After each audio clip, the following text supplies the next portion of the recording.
usilete uchafu kwa septic yanga. Are you any sucker? Ati? Are you any sucker? Did I any confirmation of amechanganyikiwa na maisha mheshimiwa. Wewe ndio umechanganyikiwa. Fete nyumba. Unafanya nini huko ukifanya kama ujenzi wa taifa hivi? Ama chop winners mheshimiwa. Yeah? Chop winners.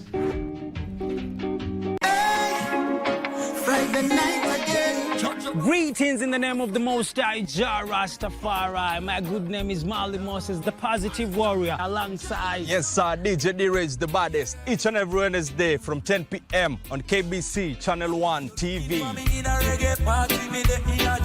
Tunakuletea the biggest reggae party in 254 in a yard extra. Extra niceness of reggae music. Extra dose of entertainment. When the thing is nice, we have to do it twice.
Tonight, women have been invited to seize the opportunity of table banking as a means to empower their financial futures. Meanwhile, advocates against gender-based violence are calling for the harmonization of existing laws to bolster the fight against this issue. Plus, stay tuned as we take you outside our broadcasting house for a special coverage on the shift with Regina Manyara. That and much more, but first, the highlights.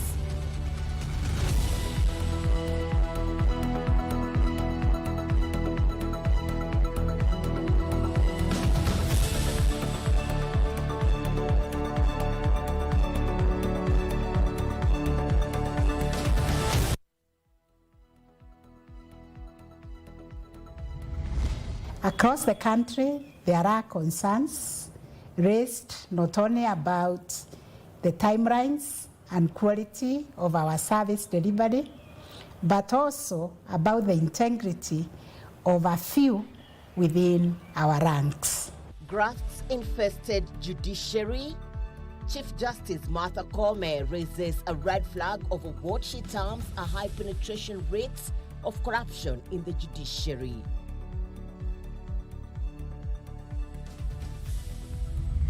Hatutaki kupata athari zaidi. Tumefahamikiana, sio? So 1.2 kilometers, the chiefs, wazee wa mitaa, community health promoters wataanza kuzunguka door to door na kuambia watu wote ya kwa kuanzia saa 12 we want no one in the houses. Condemned house demolition. The military is deployed to demolish a sinking 9-story building in Mombasa.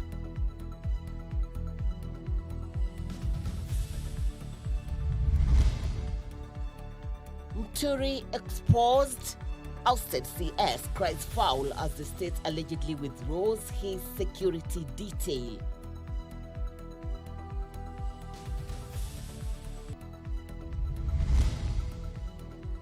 And cholera cases hit 97 with 6 deaths reported in Migori, Kisumu and Nairobi counties as Health CS Eden Dwale says Kenya is adequately prepared to contain potential outbreak.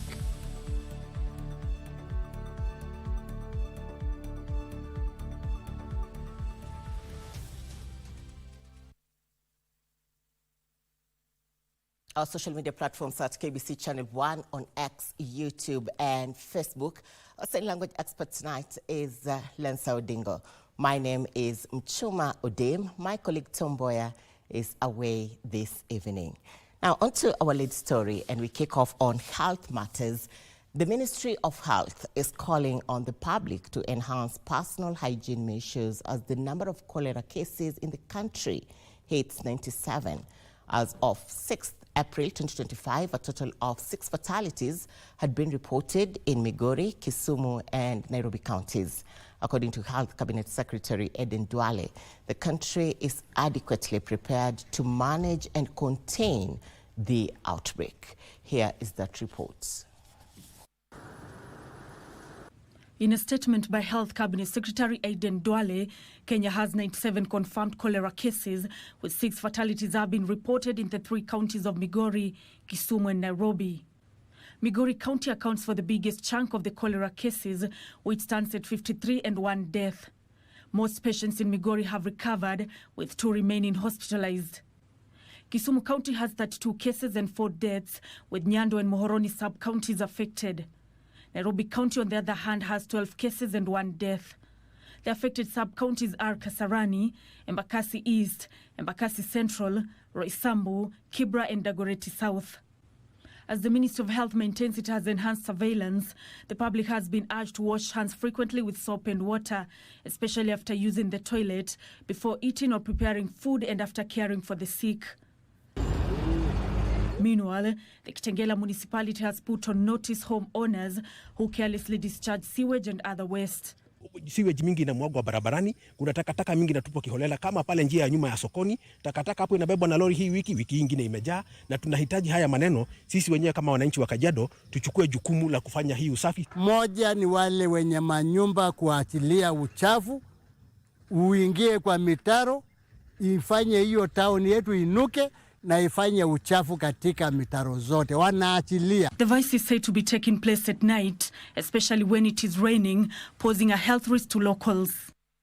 Kimpata yeyote anafanya hivyo, which is against the laws of the county ya Plupa, tutahakikisha kwamba tumemshika, tumeprosecute na tunaweza hata kumnyima license, na kama kuna license tuta revoke. Nancy Okware, Prime Edition. Away from the cholera scare, do you think Kenyan universities and colleges are preparing students enough for the job market? That is the focus today on The Shifts. My colleague Regina Manyara is on standby. Regina, good evening.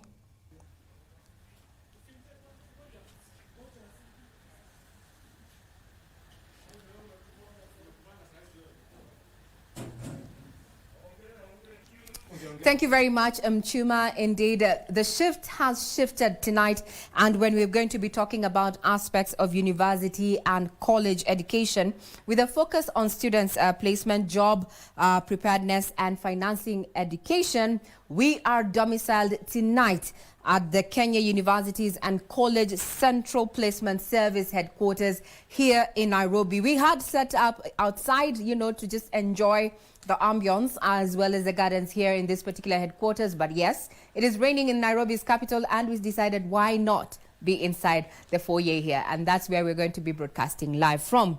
So, KUPS, let's refer to it as KUPS, is a government agency that is responsible for coordinating the placement of students into universities, colleges, and TVET institutions in Kenya. It was established in 2014, replacing the Joint Admission Boards, if you like, JAB. And tonight on my panel is none other than the Chief Executive Officer in charge of KUPS, that is Dr. Agnes Masi Wahome. And also joining me in this panel, in this program, is none other than the Chief Executive Officer in charge of the Higher Educations and Loans Board.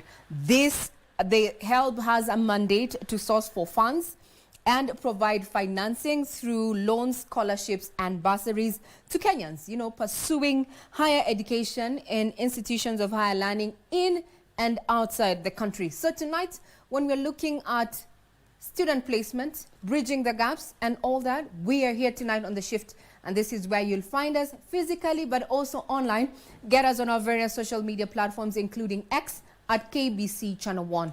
What has been your experience thus far? We're going to be sampling your feedback in the course of this particular program. Just remember, the shift is here for you to interact with our panel so that we can look at the hits and misses, especially for such as an important aspect of our country, and that is education. I hand it back to you, Muchuma Odim, for the news tonight. Thank you, Regina. Apart from the developments at COP's headquarters, talk to us on our social media platforms at KBC Channel 1. And now we move on to another story we highlighted for you at the beginning of this broadcast. Ousted Public Service Cabinet Secretary Justin Muturi now claims the state has withdrawn his security detail. Muturi alleges the state has withdrawn the remaining 2 security officers who had been assigned to him owing to his previous position as the Speaker of the National Assembly, which he claims is an attempt to silence him. But in a quick rejoinder, Interior Cabinet Secretary Kipchumba Murkomen says he is yet to receive Muturi's formal complaint, but refuted the claims by Muturi that the said withdrawal was influenced by politics. While Murkomen says the scaling down of the security detail of a former holder of public office is procedural, he referred the matter to the Inspector General of Police, Douglas Kanja. In the security sector, we don't do things politically. Yeah, we must all follow the law, and I don't think any security can be withdrawn from any person who is entitled to for political reasons. And as I said, I will get the clarification from the IG. There's a possibility, of course, of scale down because of when you are no longer holding office. And that's what we expect, all of us. When you are no longer holding office, they will scale down the security. But there is no reason for me now to believe that he doesn't have security until I get a proper brief.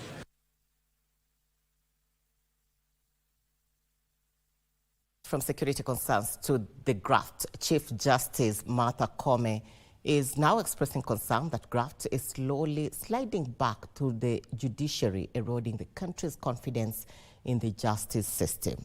Speaking in Naivasha, the Chief Justice said her office has received reports from members of the public that some staff who she did not name are demanding facilitation fees to assist, warning that this cannot be tolerated.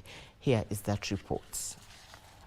Chief Justice Martha Koome has now turned her attention to staffers within the judiciary whose complaints have reached her desk at the Supreme Court. We meet at a time when the judiciary has been placed under heightened public scrutiny. Koome is saying corruption is starting to become a menace within the third arm of the government. Across the country, there are concerns raised not only about the timelines and quality of our service delivery, but also about the integrity of a few within our ranks.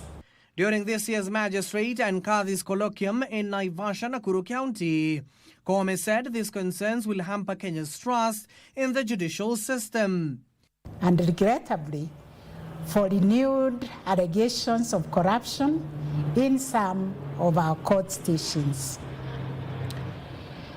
This scrutiny is a moment of reckoning and an opportunity for deep reflection and reform. Without revealing the names or how many staffers are involved from the apex court to the lower courts, she noted that action will be taken against those involved. Representatives of the Ethics and Anti-Corruption Commission and other stakeholders to raise concerns about integrity issues, if there is bribery going on, if there is facilitation fee being asked for. She said that a court's integrity users committee that included officers from the Ethics and Anti-Corruption Commission will be formed in all courts to address this emerging vice. The revelation comes barely months after the anti-graft body submitted a report to her office, highlighting how staff in several courts have been demanding facilitation fees to assist members of the public. There are 3 stations that she had received reports that were seemingly, allegedly, notorious for taking, where people are taking bribes. Abdiaziz Hashim for Prime Edition. From Naivasha to the capital, Orange Democratic Movement has condemned chaos witnessed during the party primaries in Homa Bay County that left 2 people seriously injured on Monday. Speaking at Orange House, ODM Executive Director Oduor Ongweni warned that investigations are underway and aspirants found to have fueled the violence will be expelled from the party. The Raila Odinga-led Orange Democratic Movement says grassroots elections scheduled for Wednesday will go on as planned, despite violence that rocked party primaries in Thiwa, Homa Bay County, Kibra in Nairobi, and Kaptembo in Nakuru County. 2 people in Homa Bay County are nursing serious machete injuries. Ninaomba wanachama wa ODM ya kwamba uchaguzi si vita. Ikiwa mtu anaenda na panga na rungu katika polling station, sijui anaenda kufanya nini na hizo kwa sababu hakuna kazi ya panga huko, hakuna kazi ya rungu huko. Hapo ni kazi tu ya kura. ODM Executive Director Oduor Ongweni says the party is conducting investigations and party members found to have sponsored the violence risk expulsion. Those 3 places, those 3 wards where there were challenges, already we have received the information and investigations are being done. First of all, those who are responsible must bear responsibility. And where, like in Kibra, where those people even ran with the material, we can't let them get away with it, because Kibra people must get their rights. So that will definitely be resolved, even if it means repeat elections. Delegates elected in yesterday's exercise will be the only ones eligible to participate in the branch elections, which are scheduled for tomorrow, Wednesday 9th April 2025, in all the 290 constituencies in the country. He however said the Monday elections were largely peaceful and called on members to exercise restraint in the branch elections to be held at the constituency level on Wednesday. Giverson Minor, Prime Edition. From IEBC, from ODM primaries to IEBC commissioners' recruitment, 6 candidates vying for positions as commissioners to the Independent Electoral and Borders Commission were grilled Tuesday by the IEBC selection panel. Among them was Isaac Shaban Ali, a former member of parliament for Mandera East, who came under intense scrutiny regarding his motivation to join what some have described as the dirty game of electoral politics. As the interviews unfolded, Prime Cabinet Secretary Musalia Mudavadi reassured the nation that the reconstitution of the IEBC remains on track for the 2027 general election, as now reported by Ben Chumba. The panel, led by Nelson Makanda, continued interviewing applicants. On Tuesday, Ibrahim Rashid Aden, a seasoned lawyer with 12 years of experience, was the first to face the panel. Aden, who represented the IEBC during the 2017 court case following the annulment of the general election, was questioned on how he would manage potential conflicts of interest given his legal work for the electoral body. I'll publicly declare that I have an interest over here, and this is my interest, and I disclose that interest. Number 2 is recusal. Because the moment you remove yourself from the decision making, it becomes clearer that any decision that is made without your input. Next up was Isaac Shaban Ali, who served 3 terms as Member of Parliament for Mandera East. He first pointed questions from the panel about his motivations as the committee pressed him on why he will choose to oversee an election process that many view as burdened with challenges and controversy. I want to bring all that experience I had as a Member of Parliament. Even IEBC, I had a dispute with them, and I went to court, and I have won because of irregularities. So I know certain areas where they don't do well. 37-year-old Israel Guiyoruhu, a senior resident magistrate, was questioned on how he would address the critical issue of boundary delimitation, a perennial challenge for the IEBC.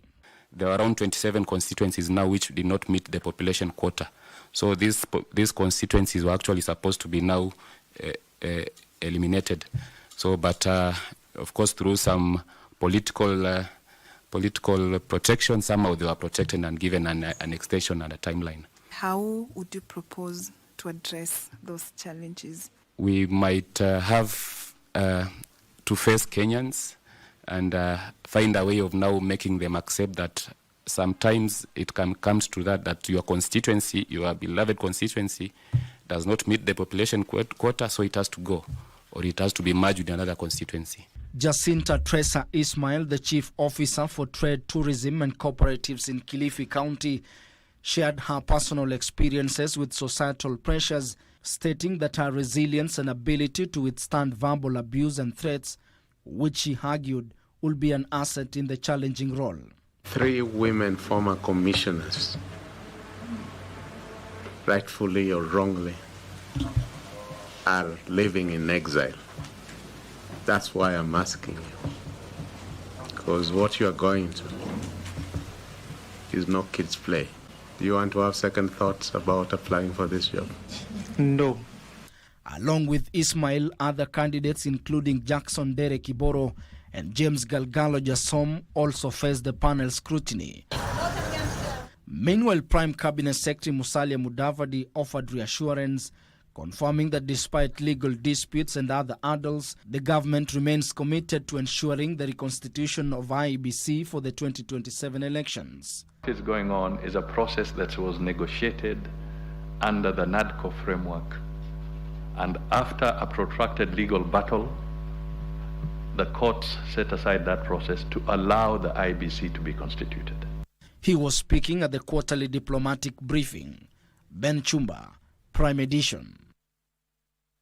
Glad you're watching Prime Edition. In a bit, we'll be crossing over to the shift at COPS headquarters. The pictures coming on your screen are coming live from COPS headquarters. And today, we are focusing on university funding. My colleague Regina Manyara is on standby on the other end. And today, she will be hosting Dr. Agnes Wahome, CEO COPS, and Geoffrey Monari, CEO HELB. And among other questions, they'll be asking you, do you think Kenyan universities and colleges are preparing students for the job market? Do you think Kenyan universities and colleges are preparing students for the job market? Continue talking to us on our social media platforms at KBC Channel 1 on X, YouTube, and Facebook. As we take our commercial break, the first of a kind, we'll be back with more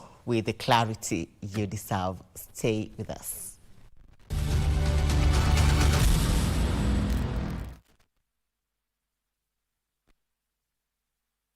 Town Express! 20, bwana, town! Watu ya town, 20. Bado haijajaa, dere, watu wengine 7. Kwani wazako si ungekulia kwenu? Sasa umetoka wapi? Mimi sitaki mahindi leo. Wewe unanichia mkate. Siagusi mkate fubi. Wewe ongea bado usikuze mkate yangu. Usishike hivi. Nataka wewe kulia uko mbali na mimi. Sisi nakulamiwa ni wewe. Donda, gari imejaa na bado unasema watu waingie. Tuambie ndare hapo apunguze wimbo. Niongee na kama hapa. Hakuna volume inapunguzwa hapa. Kama unataka kuendesha gari yako, enda dial *570# option ya 3. Watu wanaendesha magari hapa yenyewe na wewe bado unapiga nyenyenye kwa matatu. Option 3, unalipa ama unasuka? yako iko kwa *570# option 3. Master Genio moja safi, reliable, modern safety and security features. Cheza mara kadhaa ujaze entry tickets zako kwenye draw ili uimarishe uwezo wa kushinda. Mshindi tunamtangaza 27th of April na gari tutakufikishia. Unaenda maweni? Mimi sindi na madri nishainuka na *570#. Inuka na Genio kwa *570# option 3. Asante.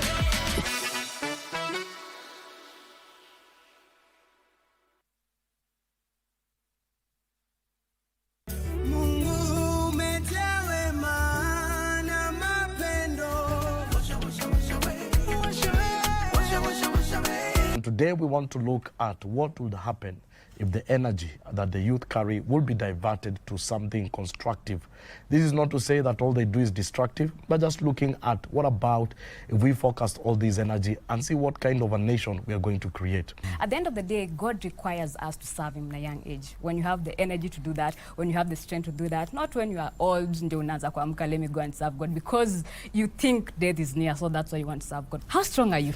How strong are you? How strong is your Christianity? Ile kwa ya ukweli ama ile uongo? Because kama ni kwa ya ukweli, no matter what happens, the chokers of life, the peer pressures, the issues of life, the influence of this life, zikiko affect. At the end of the day, you know, cross. You have to keep on looking at it. Jukunazo zemangeo kitu ni cliche.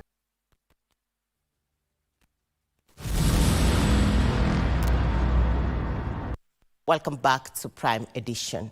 Mombasa County government has ordered an emergency evacuation of residents and patients within a 1.2-kilometer radius of an unsafe 9-story building scheduled for demolition on Wednesday. The operation is aimed at averting a potential disaster. The building, located on Abdel Nasser Road, has been declared structurally unsound following a multi-agency assessment that revealed severe foundational and structural damage caused by unauthorized borehole drilling that resulted in caving in of 2 floors. And as Timothy Kipnuso reports, Governor Abdul Somad Sharif Nasir revealed that the county was compelled to act swiftly to protect lives. The inspection team that includes the County Department of Lands, the National Building Inspectorate, the Kenya Defence Forces, and the other key authorities confirmed the collapse of ground floor columns by up to 3 meters, prompting the demolition. Residents and workers in the affected zone, which spans from Abdel Nasser Road to Marikiti and Buxton, have been urged to keep off and avoid all schools, madrasas, mosques and workplaces within the earmarked radius. Kesho kuanzia saa 12 asubuhi mtu yoyote asikae katika nyumba yake, asiende katika msikiti ulioko karibu na sehemu hiyo, asiende katika skuli ambayo kwamba iko karibu na sehemu hiyo. Madrasa, watu wasiende makazini kilomita 1.2. Patients at Coast General Teaching and Referral Hospital, which lies within the danger zone, have been moved. The Kenya Defence Forces will handle the core demolition operation, including securing the blast zone. An outer perimeter will be enforced by the National Police Service and County Inspectorate officers. Traders and businesses within the area have been instructed to shut down and vacate by 2 p.m. today. Ni lazima tufanye mpango. Watu wote will have to vacate. Hii haitodhuru nyumba yako, lakini ule mtikiso ambao kwamba utaka kuweko utasababisha athari ya masikio yako. Hii ni bomu. Jumba hata likianguka kuna uwezekano chuma, mawe kuweza kuruka. Ikiruka kuna uwezekano wa kuweza kukupiga wewe kwa sababu ulikuwa pahali ambapo kwamba inafika. Additional safety measures include closure of Nyali Bridge to all traffic 1 hour before the blast. The operation is expected to conclude within the day, after which debris removal and further site investigations will commence. The county government has called for calm and full cooperation from the public. Hatutaki kupata athari zaidi. Tumefahamikiana, sio?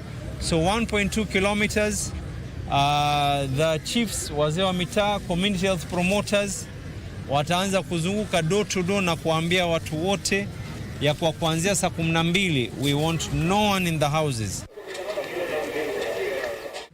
Timothy Kipnusu for Prime Edition.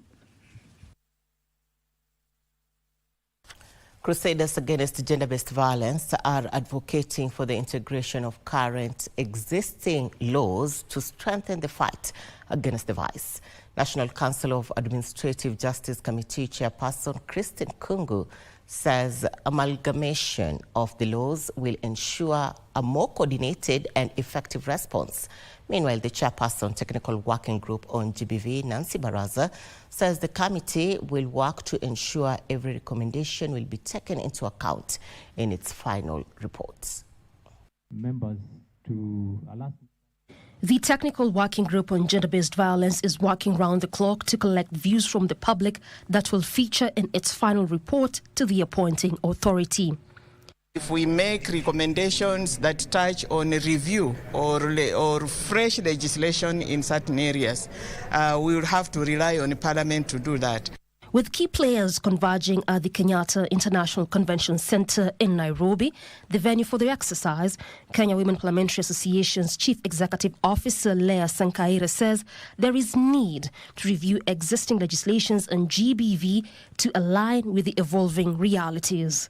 There's need to review legislation, the existing legislation, to make sure that these perpetrators don't go unpunished, or rather it doesn't take a lot of time before victims get actually their justice, because justice delayed is justice denied. Kenya National Commission of Human Rights reports that approximately 500 femicide cases have been reported between 2019 and 2024, hence the need for sufficient resourcing of safe homes. The State Department of Gender to collaborate with the national and the county governments to establish and operationalize gender recovery centers and safe houses in every county for ease of access by the survivors, responders, and relatives of the survivors.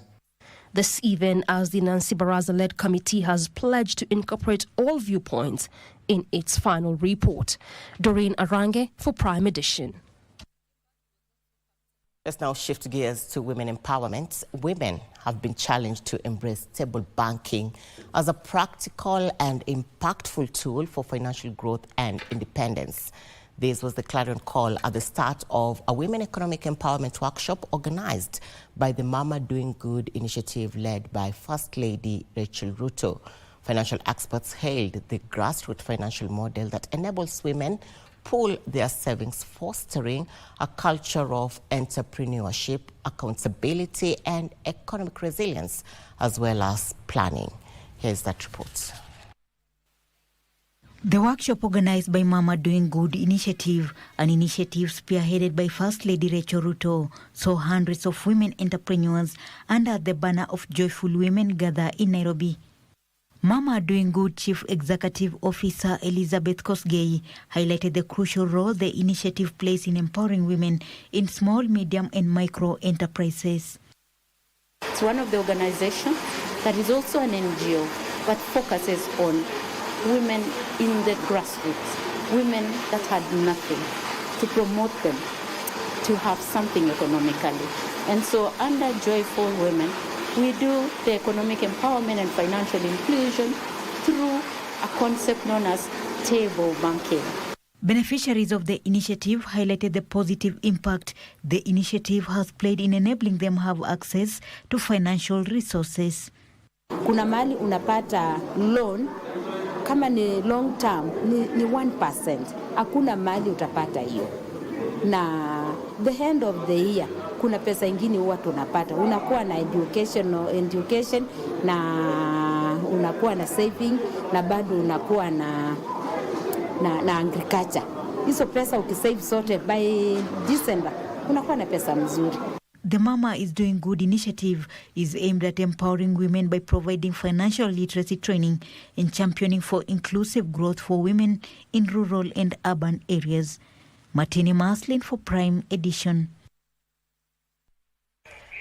Thank you for your feedback on our social media platforms. Quick acknowledgement: John Mushoki, Lumbasio Holman, Andrew Mureithi. The list could go on and on, but now it's time to shift to the shifts at KUPS headquarters. My colleague Regina Manyara is on standby, and today we are asking you, do you think university and colleges are doing enough to prepare the students for the job market? Talk to us on our social media platforms at KBC Channel 1 on X, Facebook and YouTube. Regina, over to you.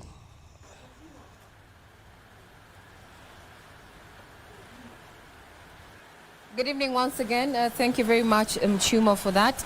Just to give a disclaimer to the viewer, is that there's a lot of rain, actually, downpour, thunderstorm and lightning. Should we go off, it will only be temporarily, because the lights, as we say, sometimes when it rains, we have to unhang the lights from the power lines. Anyway, that's on a very light note.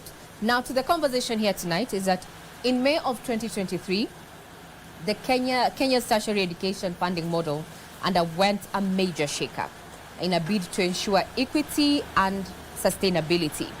But this new funding model has since encountered legal headwinds. But beyond the funding formula, are students getting the necessary skills and placement to thrive in an ever-changing job market?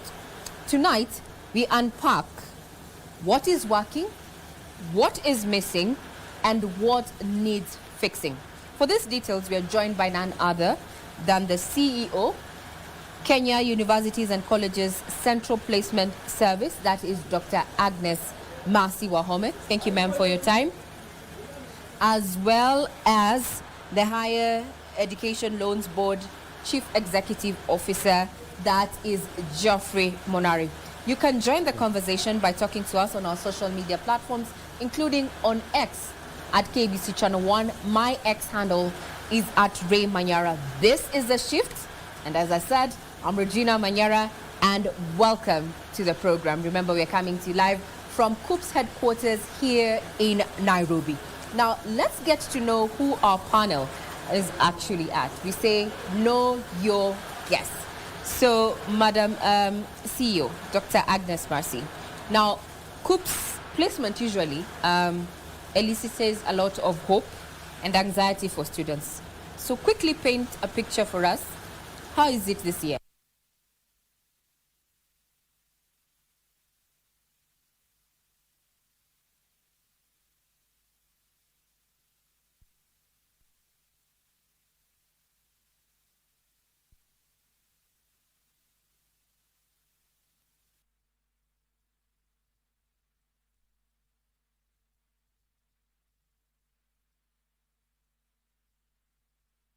Are live from KUPS headquarters on The Shift as we discuss university funding with my colleague Regina Manyara taking the lead.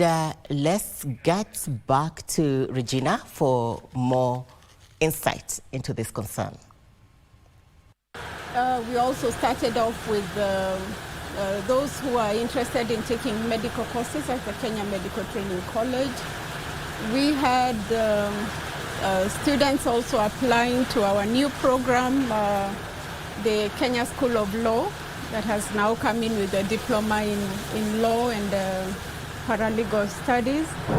So we have been running the system pretty much since the year began, which is a different, is a shift from what we've been doing before. I like that you've used the shift, because this is a shift. So it's a paradigm shift from the norm. Now, by the way, when you were applying to join college or university back in the day, were you placed in a course, that you are selected? Or did you find yourself in a different field of study than the one you had initially selected? How was your experience, Dr.?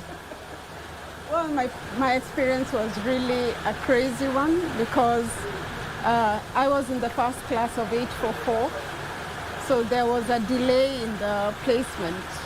We didn't know, we didn't have the grading of A to E. So there was clearly no direction on how things were going to happen. So I opted to start off at the Kenya Medical Training College. Oh.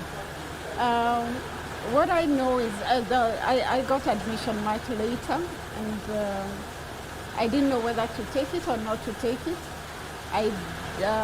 I didn't know whether I could change the course for which I had been called, so I just let it be. And then I later did my degree much later when I was already working as a module 2 student. So tell us, for the sake of wanting to find out, what was it that you had picked or you had found yourself? Where were you admitted? Under what course? Your Dr. Agnes Mercy Wahom. What had you initially selected, or what did you want? I can say even when I went to KMTC, I didn't know what I was selecting. Wow. Okay. I just followed friends who were, we had heard of some intake at KMTC, and that time students used to go physically, you go with your results slip. So I left, went with my friends, and by evening I had to be back home before my parents were home because I didn't want them to know I had left home. So I went for the course, we would queue, and nursing had the longest queue, then pharmacy, physiotherapy. So I took the shortest, which was oral health. So I ended up doing a diploma in community oral health. I didn't know what that was all about. And I think that's what gives me the passion to work with students, to get them to know and choose their careers wisely. Yeah, so that is interesting. That is interesting. We will pick it up. Now, CEO, Higher Education Loans Board, Geoffrey Munari, is your case similar to Dr. Agnes? Did you get the right course placement when you were studying back in the day? Those days, once you go through your second cohort, you were placed based on the marks, the points that your performance. Yes, your all right. performance, and that was it. Oh. So if you got this level, you were put in the BCom and you continue to play. So you're saying you found yourself in BCom and you moved? Yes. Wow. All right, and now you're here. Yes. Now, did you benefit from a student loan when you're in college? And Yes. what was your experience? We got 5,040. 5,040. And it was the same for everyone. All right. It was called Boom. Boom, yes. Oh, wow. Yes, that was boom. That was boom. Indeed, that was boom. That's what every student used to get, because then funding was based on equality, and now we are looking at funding students based on equity. All right, So I like that. provided you got into university, you are assured of funding. All right. Yes. You interact with a lot of students, those continuing, those who are still pursuing, those who want to pursue. What is the one misconception that you wish you could clear, about HELB's role, when it comes to higher education funding?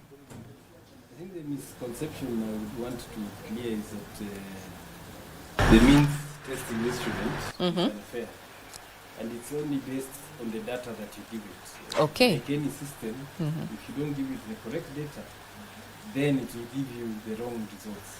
All right. So there's a misconception that you will give this data, or you allow somebody else to fill for you the form, but you expect a different result. All right. So that is a misconception that, and I urge Kenyans, when they are filling these applications, they should do it themselves. They do it themselves. Yes. Don't give someone else. Don't delegate. Yes. So we'll be picking up on that. As we spoke earlier, or rather informed you, is that, well, it is raining literally cats and dogs. We might go off for a few seconds because of the power issue, but nonetheless, the shift continues. Tonight we're looking at student placement, bridging the gap there, and my guest is none other than CEO COOPS, that is Dr. Agnes Mercy Wahome, as well as CEO HELB, that is Geoffrey Munari. We take a quick breather, get tweeting. Let us find out what you think about the placement and where you think we need to have some adjustments to make it more efficient and effective.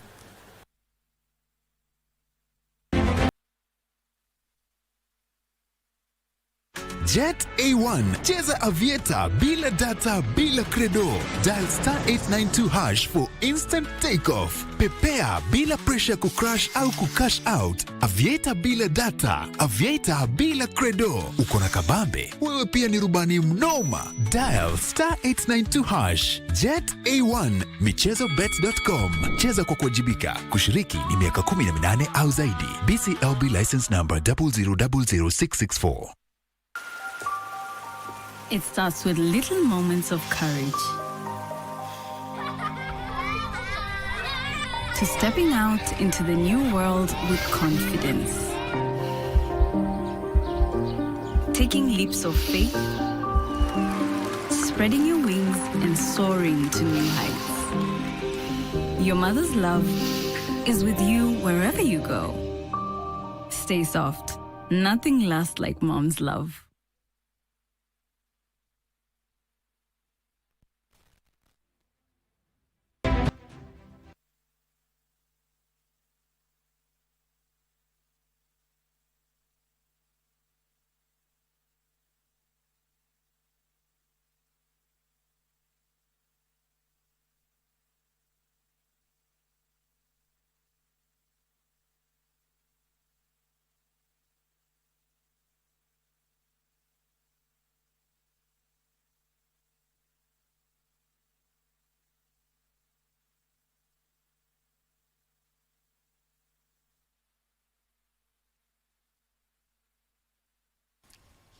Welcome back to Prime Edition. Tonight on The Shift, we are discussing university funding, and we are having an interactive section from the COOP's headquarters, where we are having experts in the sector. This, as we try to find out, does the Kenyan universities as well as the colleges do enough in ensuring that we have prepared students for the job market? This has been a concern across the board in various sectors.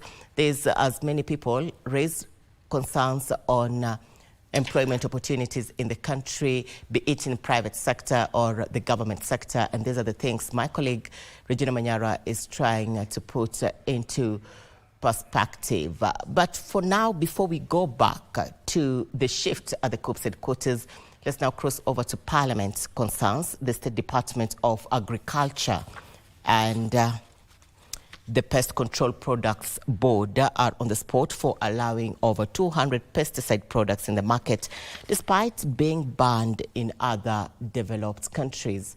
Agriculture Principal Secretary Kiprono Rono and Pest Control Products Board Managing Director Frederick Mushiri were on the spot before the National Assembly Committee on Implementation for failing to implement a House resolution directing the ban of the harmful pesticide linked to fueling cancer.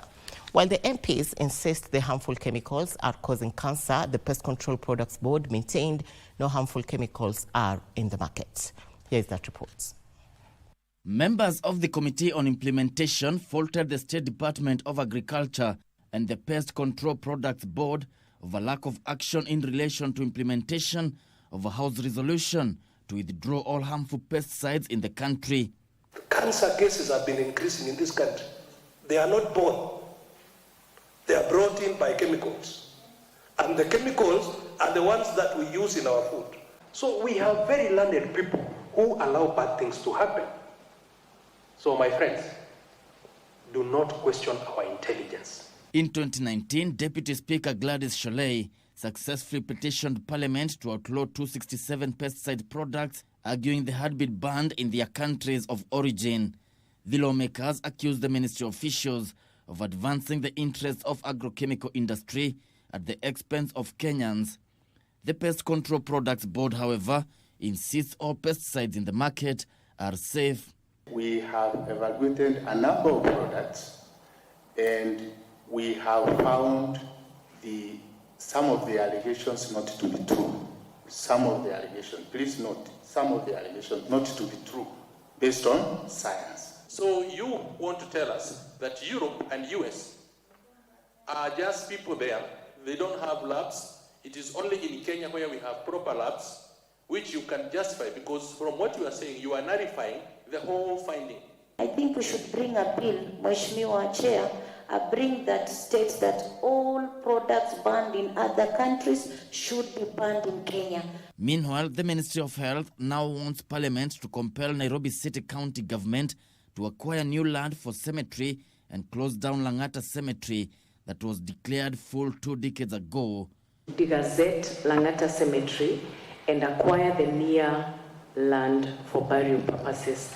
This requires a collaborative effort to immediately implement of the same. Appearing before the Committee on Implementation, Public Health Principal Secretary Mary Muthoni says the Langata Cemetery is posing a health risk to Nairobi residents. Gishuk Washira, Prime Edition. Buildings to the corridors of justice. Chief Government Pathologist Johansen Odwor has confirmed that the Multimedia University student Sylvia Kemunto died of strangulation and blunt force trauma to the head.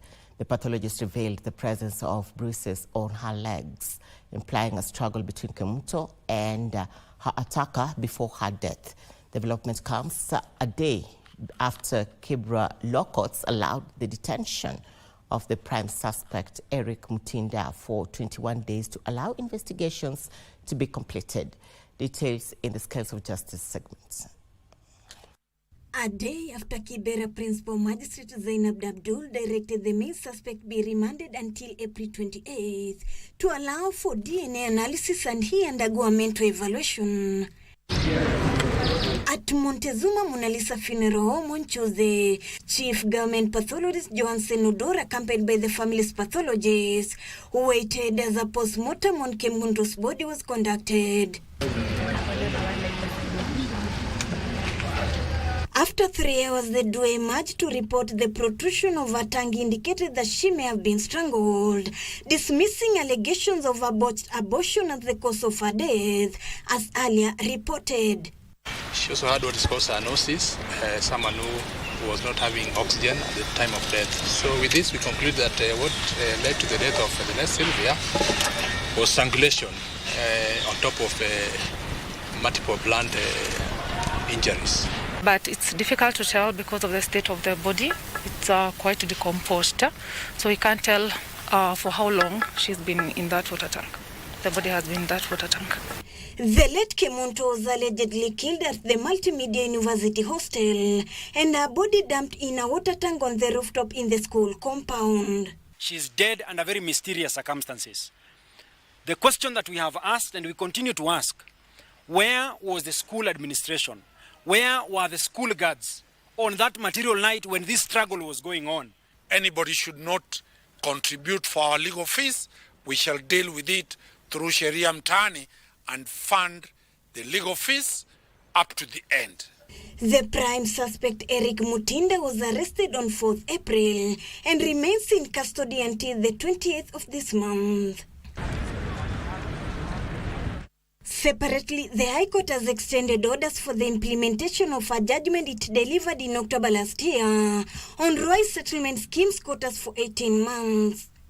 Environment and Lands Court Justice Anne Amolo had on 3rd October last year given Nairobi City Council 8 months to settle the residents of Roy. Lakini leo hii koti nayo hatuelewi huyu mtu ana nguvu kiasi gani. Huyu mtu ako above the president. Huyu mtu miaka 16 ametuhangaisha. Sisi ni wase kweli hatuna makao. Mimi naomba serikali yetu ya Jamhuri ya Kenya ituone huruma, iturudishie shamba yetu. However, the residents are unhappy with the extension order, saying it was a case of delayed justice. Ruth Wamboi for Prime Edition.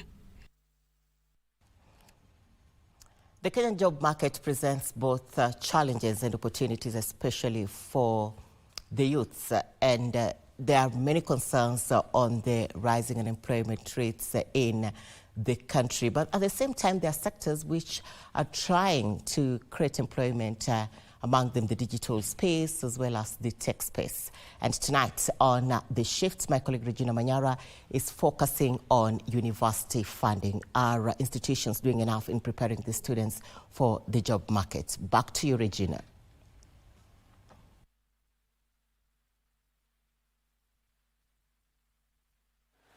Thank you for indulgence. We pick up this conversation where we left. We are talking about student placement, bridging the gap.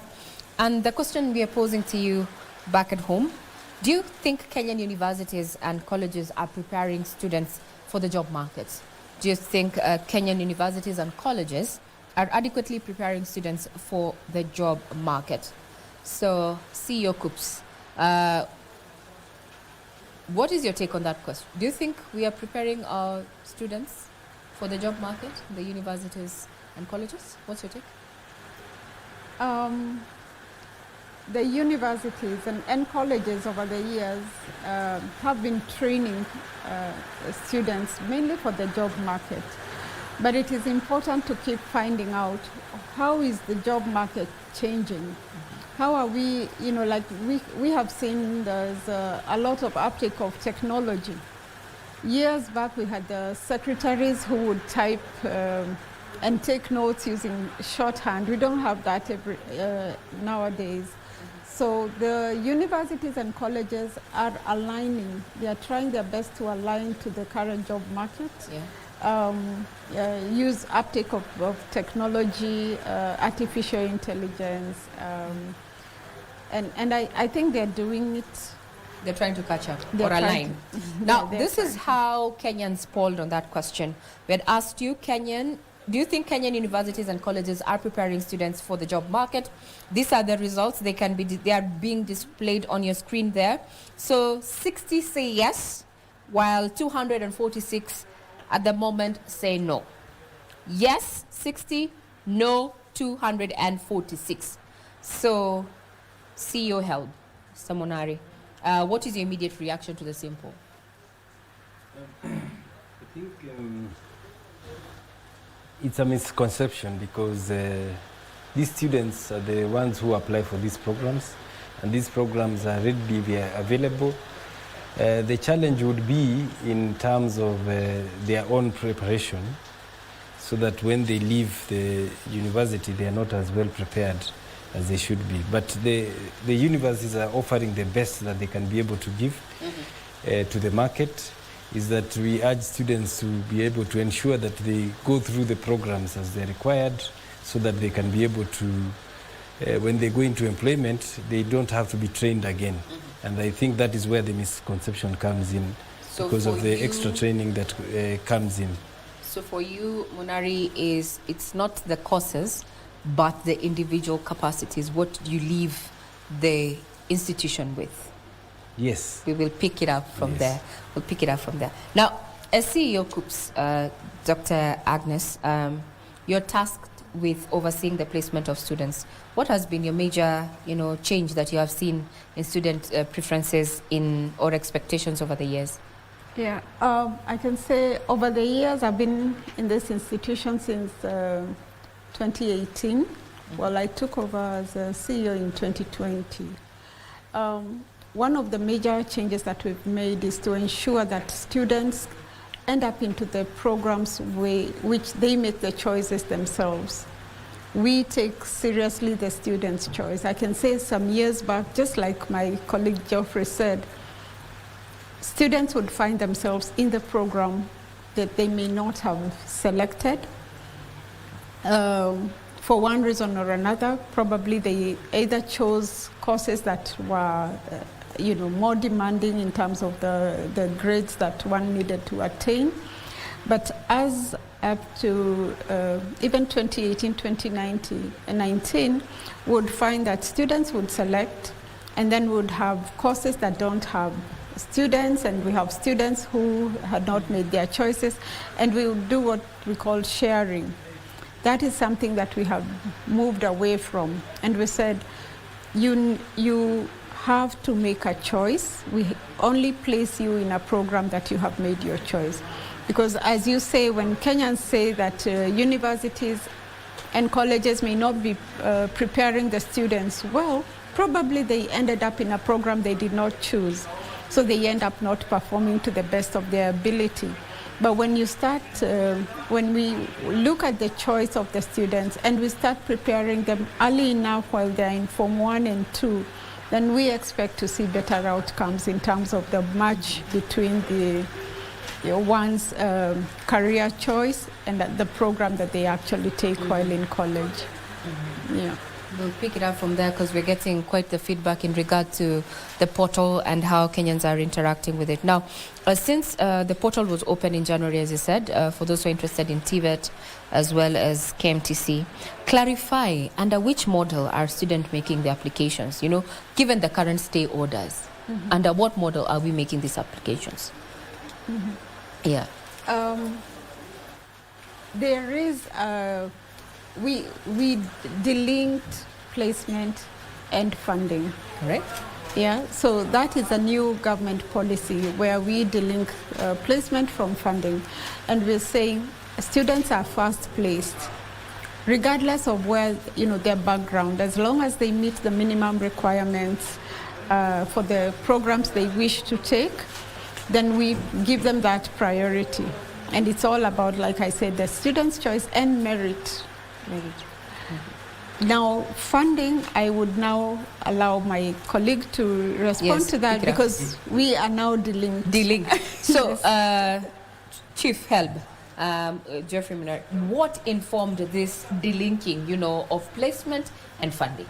What was the thinking behind it? It was important because not all students who are placed will require funding. So we had to delink. Mm-hmm. Previously, it was automatic that when you are placed, then you are given funding by the government. However, after the Presidential Working Party went around the country, the feedback they got is that there are students who do not require that funding. Mm-hmm.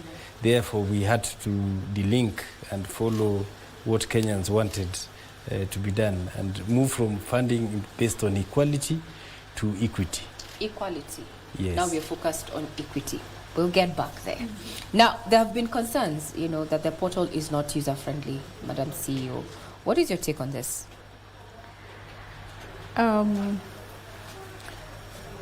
What I can say is where we are coming from. If you look at where we are now and where we are coming from, there's a great difference. Last year, we had an outcry where Kenyans were unable to access the system, and mainly this was because of the new integration with the e-citizen. The experience has been different because we saw the first thing that we did was to just avoid the situation where everybody is going into the system at the same time. That's why we opened in January, and we've been staggering the placements. So we opened on the 28th for university applications. Last year, a time like now, we had about 50,000 applications. Today, we are almost hitting 80,000, because yesterday we closed with 77,000. So we have been making adjustments both in the way we avail the programs to allow that staggering, but also enhance the speeds in our system, and we've actually improved the infrastructure and both the software to ensure that the experience is better. All right. So where one is unable to access, I would first want to check the internet availability of good internet in the region. Okay. So how inclusive is a portal for those who are able differently? We have a sign interpreter. Once you land on the portal, we have the sign interpreter. We also have something in our website that can improve the visual, how one sees in terms of, in case they have the issues with the vision. But I can say that is an area that we still need to do a bit more work, because for those who are able differently, we still expect them to engage with our staff. We have staff who are going around the country. We have some who are actually living with the challenges themselves, so they're able to understand the content in our system, and then provide sign interpretation, and then we have some staff who are actually sign interpreters. But I can say in terms of the hearing, those with the hearing that require sign, we still are relying a lot on support from other institutions to get. Now, since we're talking about, having equity with this particular portal, before we take another quick breather. Now, students, how are you addressing, placement when it comes to students in marginalized areas? Because they seem to get lower placement rates because we are looking at performance, looking at KCP, KCSE. We find this at a majority even of the top students are not meeting the bracket. How are we ensuring that affirmative action also benefits those in marginalized areas? Okay. Before I just talk on the ones who are marginalized, I can say those who are living with disabilities, we have an affirmative action policy. So we lower the minimum entry requirements for them so that they are able to access their programs of choice, and then they do not have to also apply on the platform. We have the forms, so they do it physically, from the physical forms, and they can do this any time of the year. They are not bound to the deadlines that we give. All right. Then for the marginalized, yes. Again, we have a policy where we have 14 counties that can be considered under, having areas that are marginalized. And from those counties, again, students who, they first have to meet the minimum criteria for the program. By that, I say that if it is medicine, the minimum criteria for the subjects, they have to have 4 Bs in 4 subjects. This is English, mathematics, chemistry, and biology. So they have to meet that minimum. And then when we run the simulations to see how many students have actually applied for a program like medicine, you find that the clusters are quite high. So for students who are from marginalized areas, we lower the cluster points by 2. Great. We also have what we call enhanced affirmative action, where we ensure that for competitive programs, we have programs like medicine, architecture, engineering. There is a representation from every county. So we take the highest students of the county. So I can give a county that probably may not have a student who gets an A, but you have a student with a B+ who is the highest, and they have the minimum 4 subjects to take medicine. Then we are able to place them into that program. All right. Yeah. That takes us to another break. When we come back, we're going to be now addressing the issues of funding. We have the CEO in charge of health, and he said we're focusing on matters of equity. Is it on ground? We'll be right back. You are watching The Shift with Regina Manyara.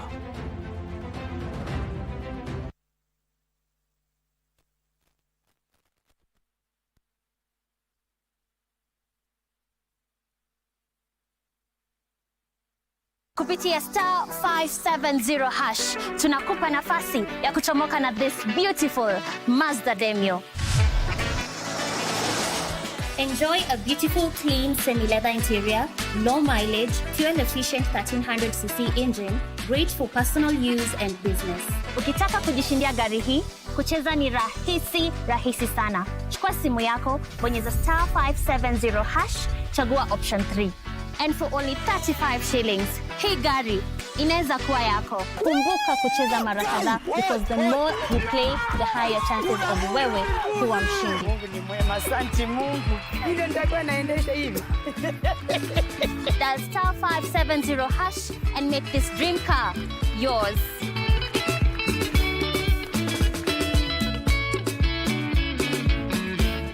Cheza Loto Moto.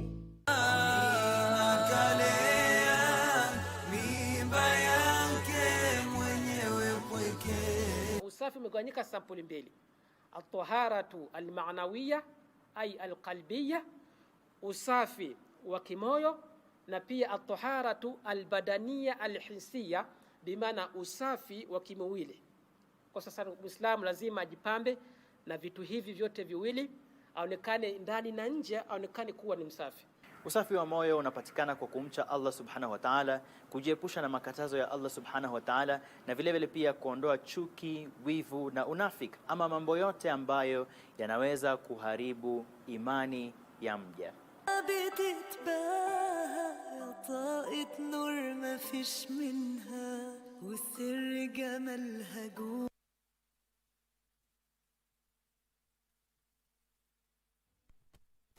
You are watching The Shift with Regina Manyara.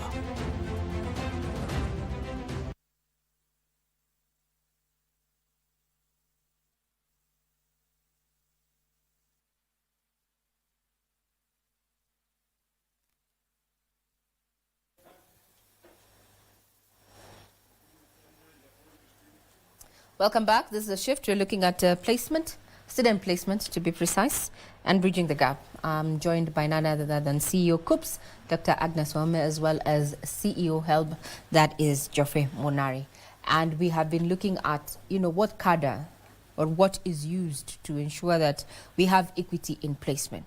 But the question is, to you, Monari, records show that despite the government, interventions in funding like HELB, a significant number of students from low-income backgrounds drop out even after placement.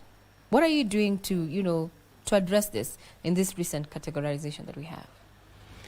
Thank you very much, Regina. We have given these students an opportunity to be able to appeal if the problem is funding. We have opened our portal for funding, and this was after a delay occasioned because there was a Kenya Human Rights Commission and a students' caucus and the Limu Bora who went to court to dispute the new funding model. So between last year, December, and 26th of March, we were not funding students. Therefore, there were challenges and there were students who dropped out because of this gap that we had. On 26th, the Court of Appeal was able to give us a stay with conditions. The first condition was that we open the portal for appeals so that the students who are not happy with the categorization could be able to be given an opportunity for them to appeal. We were also given 14 days to sensitize these same students so that they can be able to give us feedback. We finished that sensitization between 1st and 4th. We have been evaluating their feedback and we are incorporating that feedback in the appeals module that we are opening. So, Chief, what was the main pain point, while you were doing this evaluation? What did the students actually identify as a challenge? The main pain point is what I alluded to at the beginning, the expectation from the students that they were expecting to get the maximum scholarship and loan so that they could proceed with their studies. We are using a tool that is called the means testing instrument, which depends on the data that you are able to give it. As I said, that if you do not give the correct data, then you find that it will not also give you the correct results. Most of the time, because of many challenges, you find students who go and give the application forms to a cyber cafe because maybe they don't have the time and then allow these people to apply for them. Then, because you are not there, the data that is been given is not the correct data. And when the results come out, you are not satisfied. So we have given them another chance to be able to review and give us the correct data so that you can be able to analyze the applications and place them where they are meant to be. Right. Now, there's a question of fairness in funding, and it's one of the feedback that we've gotten. Popular courses like medicine, engineering, law, and such attract quite the fee. But then we have courses like theology that do not attract as much. So we have many people leaving, getting unplaced, or rather not placed under these popular courses. Then these ones are left with no one to fill. How does it impact on funding, You see, funding depends on the program that you have chosen and you have been placed. And then we now fund based on your level of need. Right. So if you are a medicine student and you are placed in band 1, then it means you'll get 70% scholarship, 25% loan, and 5% you'll pay as a household. Yes. So that is the way we are able to fund these students. If you are not as needy, then you may be placed in band 5, where you'll be able to get a scholarship of 30%, loan of 30%, and the household is expected to give 40% of that funding if it's medicine. Right. And that is where the difference comes in. And we are endeavoring to see that we get the correct data so that we can place each student where they deserve to be. They deserve. It seems that there's a lot of misconception. You know, we have moved from JAB, where we could share, these ones are here, we can. I think there's a lot. What are you doing about sensitization? Because it feels there's a lot of misinformation on ground, Daktari, as to, you know, the placement and such. And also, now that we have delinked funding, it seems as if it's still that grey area that we are not too sure. How are you dealing with sensitization? One thing we are saying is that issues of placement and choosing of programs should not come when you're in Form 4. By the time we are doing that, if you're hearing about it for the first time in Form 4, then there is a problem. All right. So we are walking the journey right from Form 1.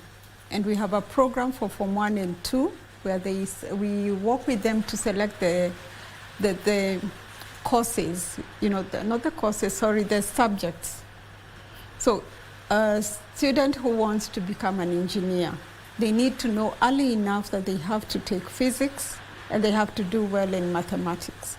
And we have seen that in the past. In the last 2 years, we would go to some schools and you could find students in Form 4 saying that they would like to do engineering, and they dropped physics along the way, at Form 2. So we are saying, and we are training teachers, because we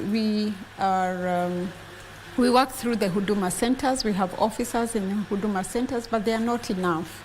So we are working through teachers, training teachers, and we are saying career guidance teacher is not the counselor, you know, the counseling and psychology teacher that we have in school. There is a difference. So we have the pool of career teachers, and we are training them to work with the students, to help them identify their needs, their gifts, their talents, and how they can use that to match the careers that they want to pursue. Mm-hmm. If a student is good in sports, they may not be good in mathematics and other stuff.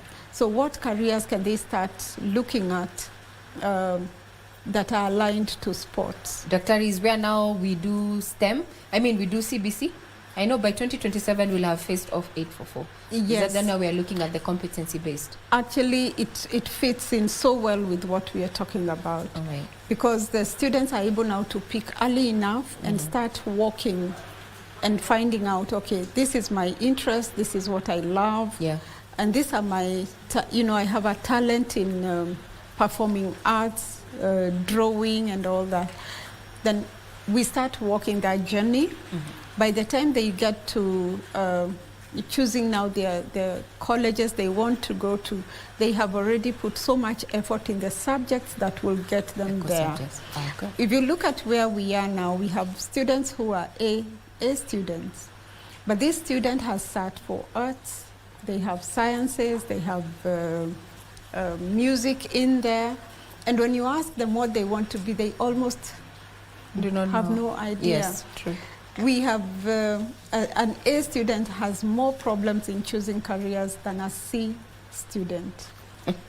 We'll get there. We'll get there. Now, there have been reports of bribery by some private universities. You know, from 2016, private universities who got into this particular placement strategy or model, so let's call it, so that they can get, a majority of the 5,000 slots.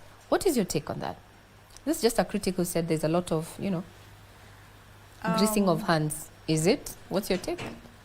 I am not aware of that because what we have in our system is a clear marking of the universities, where we put it out very clearly that the green are public universities, the red or pink, I don't know how you say it, but there's a different color, a bright color, that is for courses in the private universities.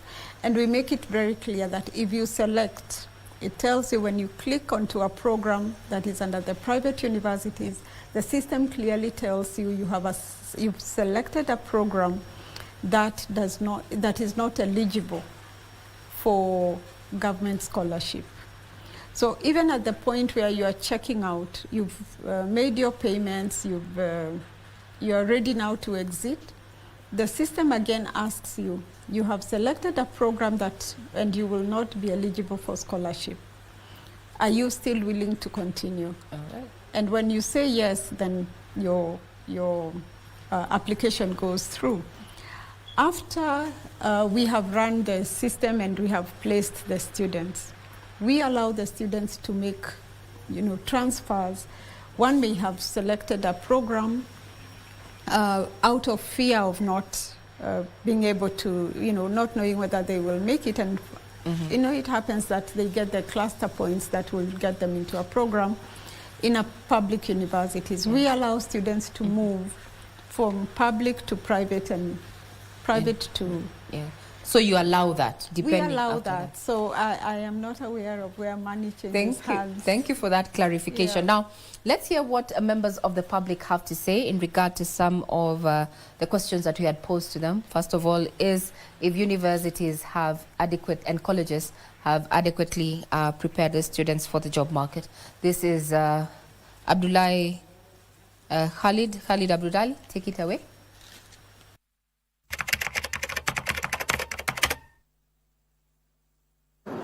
There are some students that are not given the courses of their choice. Once your ambition is taken away, there's now no need to really rely on the further studies. So we would like the government to check on that, at least mtu apewe Kenya anataka kusoma. The student placement is just to take place, but recently the university, I can say it's doing good in terms of placements of students, because it is always being done according to grades and according to whatever you scored in your KCSE, and maybe your course of study and what you are willing to study in the university. Hii shule iko na shida. Hata kwa upande wa funds, tangu MPs wachaguliwe, hii shule iko na msoso between Loima and Central. Hii shule tunahitaji president wetu aongee na Minister of Education, kwa sababu yeye ndio anatakana aangalie hii shule kwa makini, kwa sababu kuna madhara itafanyika kutokea leo.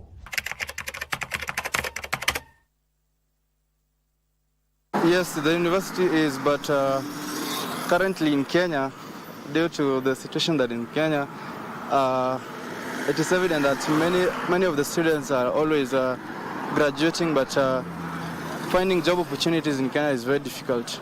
You can find an undergraduate student graduating very well, but now getting a job opportunity is very difficult. But the universities are actually making students to get opportunity outside there. No life. Kwa sababu watoto wetu tunataka wapate kesho maisha mazuri, tafadhali tunaomba msaada kwa hii shule yetu ya Ntaprakakono. Hata mkutuwekea madarasa kwa hali haraka tu, kwa sababu hii madarasa si ya kutumiwa kwa sasa. Inaporomoka wakati wote.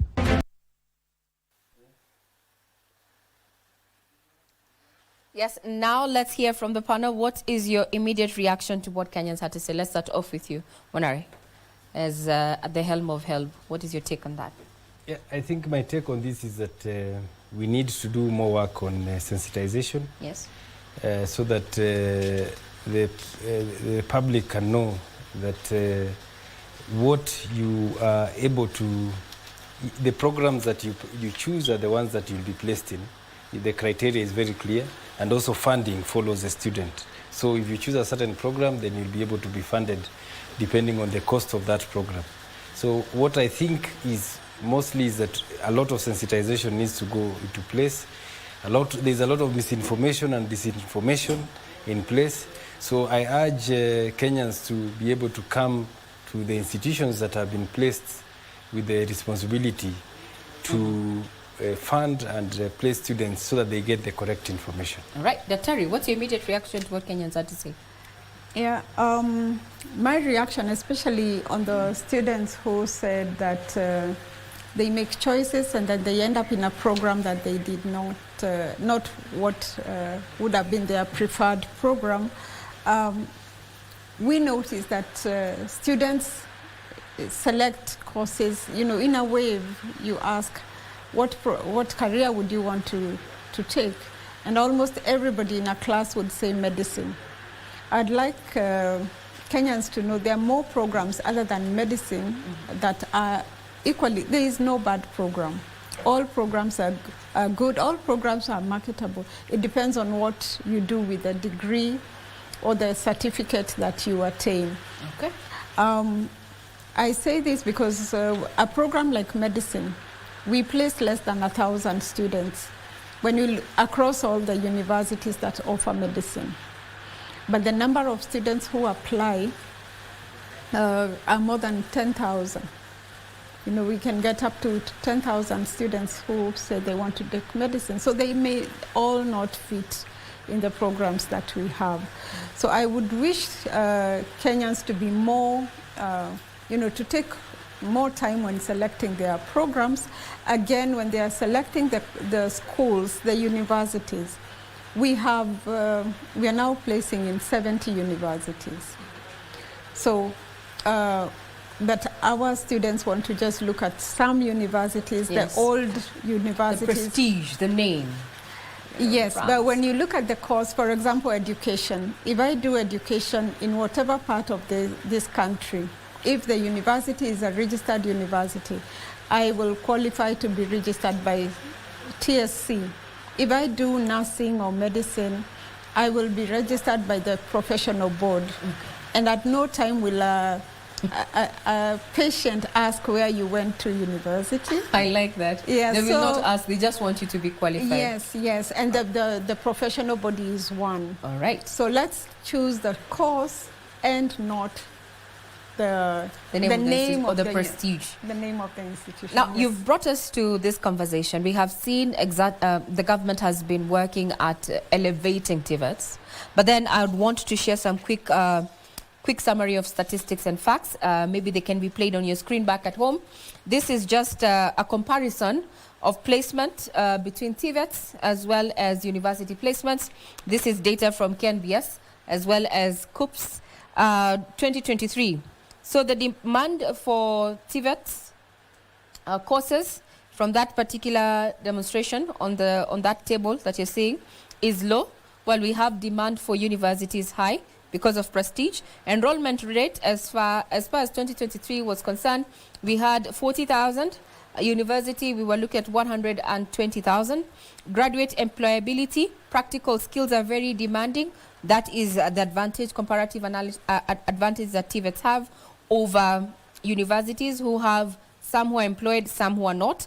Government funding under TVETs, we have capitation of grants, HELB, and TVET, while universities also have regular HELB and NSFAS. We have the CEO here. He's going to tell us exactly what that means, as well as industry linkages there. We're finding that TVETs are finding themselves, you know, more difficult for them to get placement, or rather meet markets. Maybe it's because people still hold prestige or rank, especially to the certificates and such, especially from the universities. When it comes to placement, industry linkages, we also have universities facing some challenges there. Moderate, some have partnerships. Still on statistics, before we get into the details, the conversations on TVETs, let's have a graphical representation of the course trends under TVETs so far. So the most and least subscribed TVET courses are as follows. What is very on high demand among the TVETs? This is we're going to have it play on your screen. Electrical engineering is at the very top in TVETs. Mechanical engineering, ICT and computer science, automotive, engineering, hospitality, and culinary arts. These are the most demanded TVET courses. Now, low demand TVET courses, according to, if they are attracting students there when they're seeking placement. We have leather technology, textile engineering, food technology, agricultural mechanics, and building and technology. To my two guests here tonight, those are just statistics that have been proven by KBS as well as COOPS. So what, in your opinion, is hampering TVET placement? Let's start with you, Dr. Ari. First, I'd like to note that that data may not be up to date. Yes, that's 2023. Yes, that because currently the uptake of TVET has gone very high. We have had campaigns where we are encouraging students who finished Form 4 to join TVET institutions. And initially we would have just one placement in a year. So when you see that, it could be just a one. But now the placement for TVET is ongoing. In fact, since we started the competency-based education at TVET level, you can go in any time of the year, because it's modular. Okay. So you do your modules and you can get out, go back to the job market. So the uptake of TVET has really gone up. All right. We are also having more students who qualify for university. That's C+ and above who are opting to take TVET courses. And when you say the programs there, the electrical engineering, mechanical engineering, I wouldn't be surprised if some of those students are actually C+ and above. Wow. Because the demand is higher. A student who scores a C+ with very good grades in physics and mathematics would rather go and start off at a diploma level than go to a university with a C+ and start and take a program in the arts subjects. So we are seeing, as we speak, the students who we've already placed before we even opened for university placement, 7,000 of those who had C+ and above had already taken up TVET. All right. Now, some feedback, some critics have termed the TVET curricula as outdated. What is your take on that? Do you think it is? Is it meeting? Now, you said, you have the statistics that we do not have. These are critics. What would you say about that? One thing that the government has done is to bring back TVET CDAC.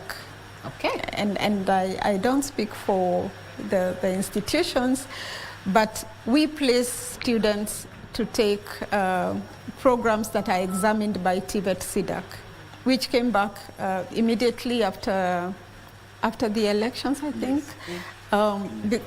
Yes, the Kenya Kwanza government brought back CDAC. Maybe you can unpack what does CDAC mean? CDAC. TVET yes. CDAC. This is competency-based education in TVET, where students are examined more on their technical skills rather than theory. All right.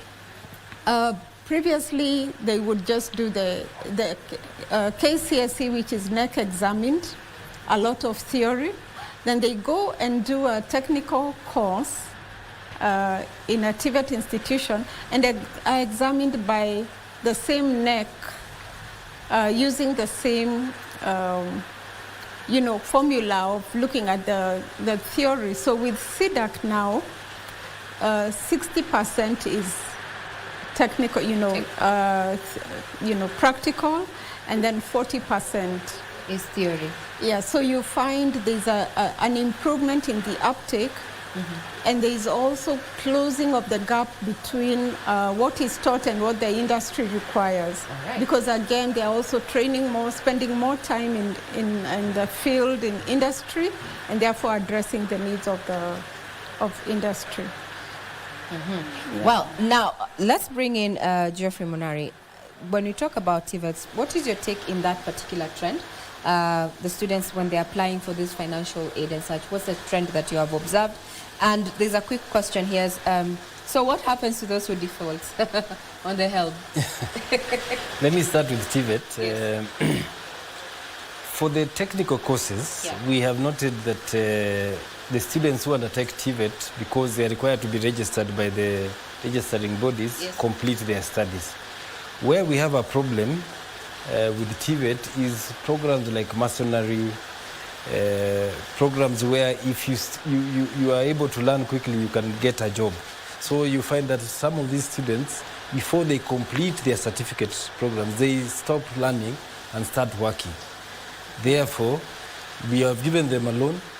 They have not completed the 3 years or the 2 years, depending on whether it was craft or artisan, and yet they have already started building houses. So you find that they leave without completing. There's a percentage of that. But for the technical ones like electrical engineering, because they will be required to be registered with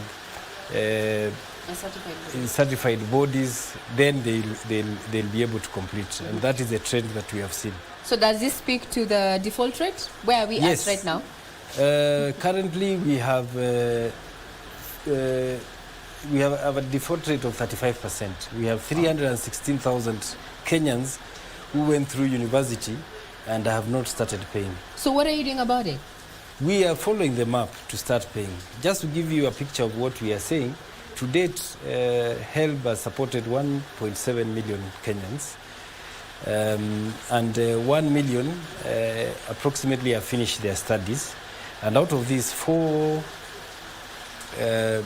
you find that out of the 1 million, 400,000 are repaying their loans, 300 have not started, and 200 approximately have completed their studies. Wow. So the ones that we are looking at are the 300,000 students who are not repaying. If you don't repay, then there's a penalty that is charged onto your account. However, we don't want to reach there. We want to encourage Kenyans who are able to pay their loan to start paying their loan. Yes. All right. So as we come to a close, Monari there, what has been set aside, or rather what has been proposed in the financial year 2025-2026 to support HELB, or rather higher learning? Yes, currently we have a budget for the next financial year. Yes. The budget is at 34 billion. We will be seeking to get more funds because that may not be enough, but that is the budget we have for now, because the number of students is increasing every year. And I believe that the funds will be availed. All right. Very well said. That puts a cap on matters hits and misses when you're looking at student placement, with a clarion call to have the right data as you're making this particular application. Kenya has come of age where we are, or rather we have separated, placement for your courses and the funding. We have been discussing this with none other than CEO in charge of HELB, that is a Higher Education Loans Board. Thank you very much, Geoffrey Munari, for your time, as well as our host tonight, where we are domiciled. This is COOP's headquarters that we have been hosting, none other than Chief Executive Officer here, that is Dr. Agnes Mercy Wahome. Thank you very much for your time. I'm Regina Manyara. I hand you back to Broadcasting House for the rest of the programming.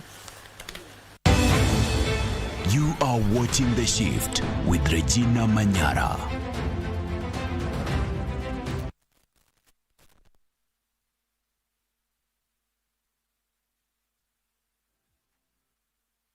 Inuka na loto moto sasa kwa star 570 hash option ya 4 kuna kashamba juja na nika 50 by 100 worth 1.7 million Kenyan shillings. Na hii si shamba tu, iko kwa prime location, few minutes from Juja town. Stima yako iko ndani, na kama ni development rapid and so promising. Na mambo ya landlord, mwisho wa mwanzo ni hapa. Ukishinda hili shamba tunakuongeza 1 million Kenyan shillings ujijengee nyumba yako kwa shamba yako. Kuinuka na loto moto ni kucheza sasa hivi kupitia star 570 hash option ya 4 au register deposit na ucheze sasa hivi kwa www.tushinde.com na ujishindie shamba hili na addition of 1 million Kenyan shillings. Inuka na loto moto.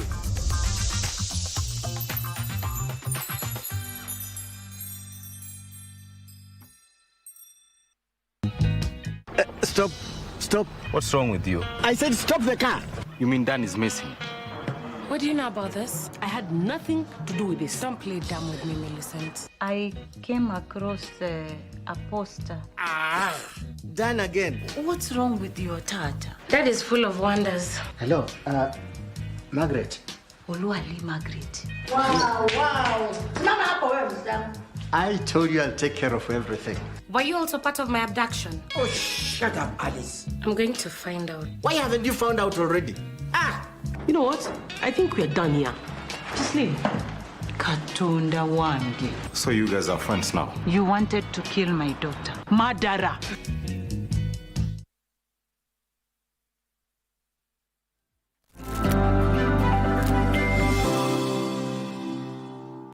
Thank you for staying with Prime Edition. We now look at the day's business news. My name is Wairimu Jenga. Now, the cost of credit is expected to reduce in coming days following a decision by the Central Bank of Kenya to lower the benchmark lending rate by 75 basis points to 10%.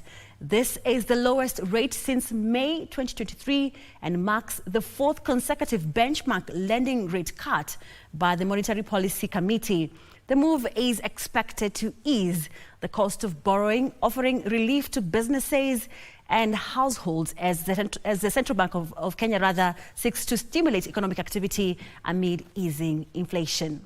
Now, we'll be following up that story tomorrow when Dr. Kamau Thuge, the governor of the Central Bank of Kenya, will be giving us will be joining us live on our social media platforms as we look at the state of the economy as well as what has led to that decision.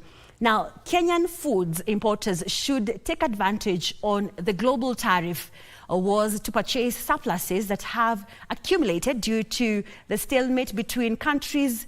Now, International Food Policy Research Institute Director General Johan says the current tariff stalemate involving the US will see food exporters explore alternative markets.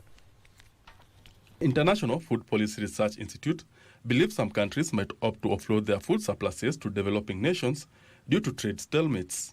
This is due to new tariffs by the US that has restricted exports into America. It may very well be that some countries decide that they will, for important commodities like food commodities, they may not impose tariffs, and their prices may actually become lower in the medium run rather than higher, which is good it's bad news for the farmers, but it's good news for the consumers. Kenya farmers are being challenged to source for coffee markets across Africa and Europe to mitigate against the 10% tariffs imposed on Kenyan produce to the US. So if there's an import tariff, that means that the price of coffee will increase for the American coffee consumers, but it's actually going to push the price down for the global coffee market. Okay, and so this may be good when you are in Europe and you like coffee, but it's likely to be bad if you're a coffee producer in the rest of the world. Operationalization of the African Continental Free Trade Area, as well as promotion of regional trade, are expected to work in favor of African producers. Mostly free trade agreement that's going to save Africa and that's going to help us really to reduce our reliance on external export. To increase local production and reduce the import bill, the private sector is being challenged to boost investment in irrigation and other climate change resilience strategies. Asia produce more than what they need at the continent level. Africa does not. One of the big differences between the two continents, Asia has about 58% of its irrigation, of its agricultural production irrigated. In Africa, we have only about 8%. Benson Rioba reporting for Prime Edition. Insurance firms are leveraging artificial intelligence to enhance product customization and affordability through AI analysis of customer data and market trends. According to APA Insurance CEO Achanya, underwriters will soon adopt products personalization informed by the individual's banking history, a move aimed at de-risking the sector, boosting insurance uptake, reducing operational costs, and increasing efficiency. Insurance penetration is projected to grow by digital adoption and bank assurance, with premiums expected to surpass 400 billion shillings in 2025, according to a survey by the Insurance Regulatory Authority. In my view, insurance needs to move from just being risk carriers and to be resilience providers. So we need to support solutions that come towards building resilience, probably looking at building dams as opposed to paying claims after floods have occurred, building dikes and so on. So we come in from the resilience side. Underwriter APA is banking on AI integration to improve efficiency and customer experience, including faster claim processing via AI-powered platforms. This will definitely bring about a service-oriented satisfaction to the customer, where services will be offered faster. Customer will be reached faster by insurance companies and banks. And this is how digitalization will help. And for this to happen, it is also necessary that there is integration with the bank and the insurance company. CEO Dipankar Acharya emphasizes that AI is critical to making bank assurance more responsive, accessible, and aligned with real-time consumer needs, ultimately driving financial protection and market growth in Kenya. For us to reach those populations, we need to do a lot more digitalization, and then we do a lot more partnerships with either banks, telcos, and other cooperatives, because within that space we are able to reach a lot more of those underserved populations. Regina Manyara reporting for Prime Edition. The German Development Agency, GIZ, in collaboration with the Kenya Association of Manufacturers, have launched a dual technical and vocational education and training in a bid to bridge the skills gap and enhance youth employability in Kenya. German Ambassador to Kenya, Alexander File, says the initiative aims to revolutionize skills development by integrating practical industry experience with formal education, ensuring that graduates are well equipped to meet the demands of the modern workforce. The one-year program is set to benefit over 60 TVET institutions across the country.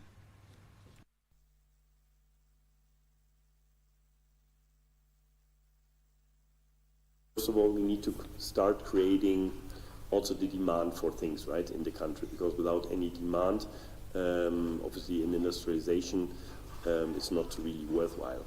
So for the moment, we need to create the demand, and then once we have the demand, we need to have people that are able, to fulfill the demand. Most importantly, it's based on us uplifting our capacity to usher in a new chapter, which is Industry 4. Industry 4 promotes an enormous amount of transformation as far as autonomy and the ability to promote greater levels of productivity and innovation.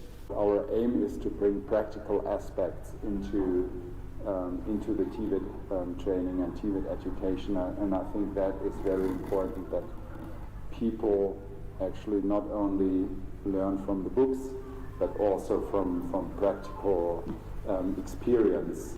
This project is a bold step, not only for our institution, but for the broader vision of transforming TVET in Kenya.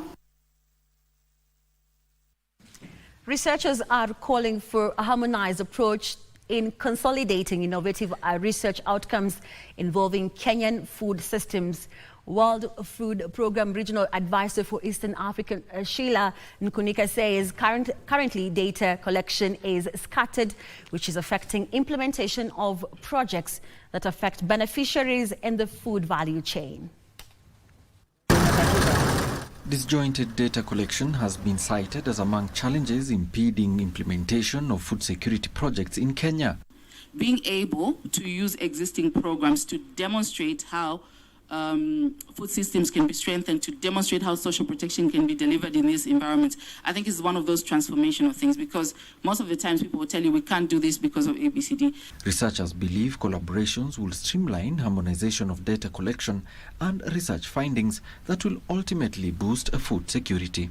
We are also working more with, collaborating more with CGIAR, for example, to do using available data and also collecting new data, mostly through phone again, but to help us make decisions that are more useful for the beneficiaries. I feel like some of our ideas, well, hopefully most of our ideas are research informed, and we draw from the recommendations that everyone writes and says, great idea, let's run with it.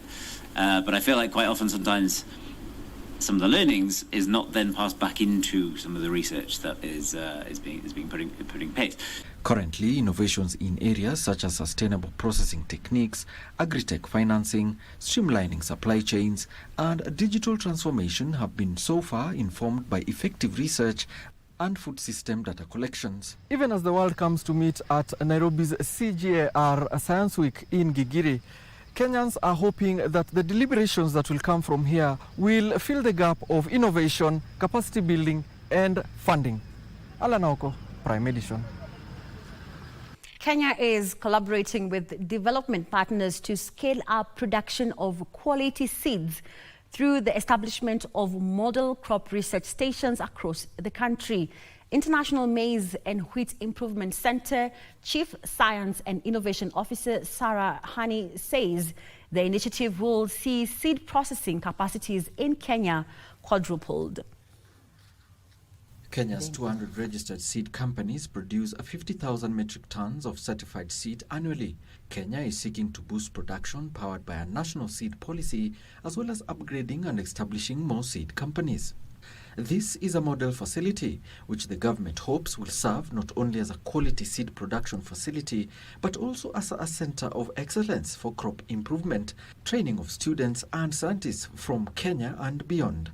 And we have come in to partner to bring in the technologies, some new building infrastructure, new pumps, so that we can irrigate the land appropriately.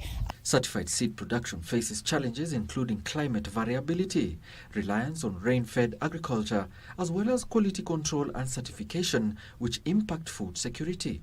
Because of the lack of a good modern facility where sorting, packaging could have been done, and distribution, we used to not to be able to reach the capacity of the demand of the research and also of the promotional material we needed. A part of innovation involves making mistakes, and more importantly, it involves learning from those mistakes. And so we have started to understand how best to even place buildings and place different rooms around buildings so that you have process flow. Speakers at the launch of the model research facility in Kiboko, Makueni County underscored the need for collaboration to address challenges facing quality seed production. The kinds of technologies that we use here not only help us screen material better, so we can find the absolute best material that is being developed, but it also helps us do that faster. Well, that marks the end of business news tonight. But something you should note is that Governor Dr. Kamau Thuge will be hosting the NPC press briefing from 11:30 a.m. tomorrow. And you can follow the briefing through the CBK website at centralbank.go.ke. As I said, you can ask him questions about the state of the economy, how the shilling is performing, among others, that led to the decision that saw the benchmark lending rate being cut by 75 basis points. My name is Wairi Mujenga. Have a good night.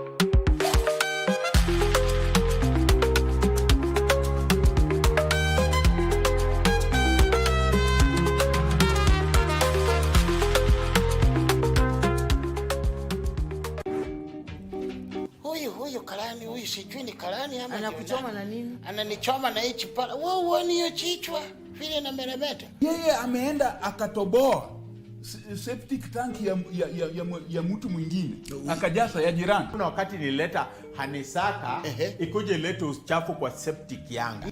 Ayu anisaka. Ati? Ayu anisaka. Titai any confirmation of Wewe. Amechanganyikiwa na maisha mheshimiwa. Wewe ndio umechanganyikiwa. Fete nyumba. Unafanya nini huko ukifanya kama ujenzi wa taifa hivi? Ama chop winners mheshimiwa. Yeah? Chop winners.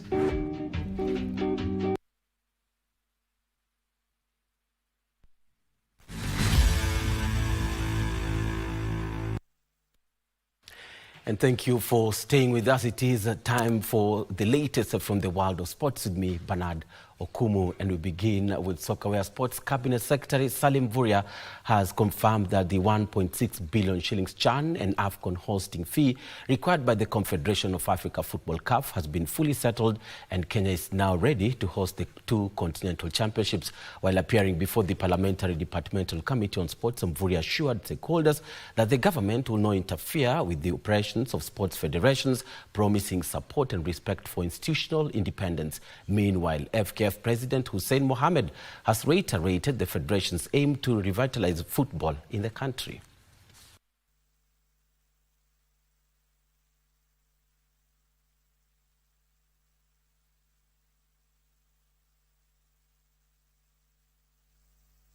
We have a lot of work to do in terms of improving our women football.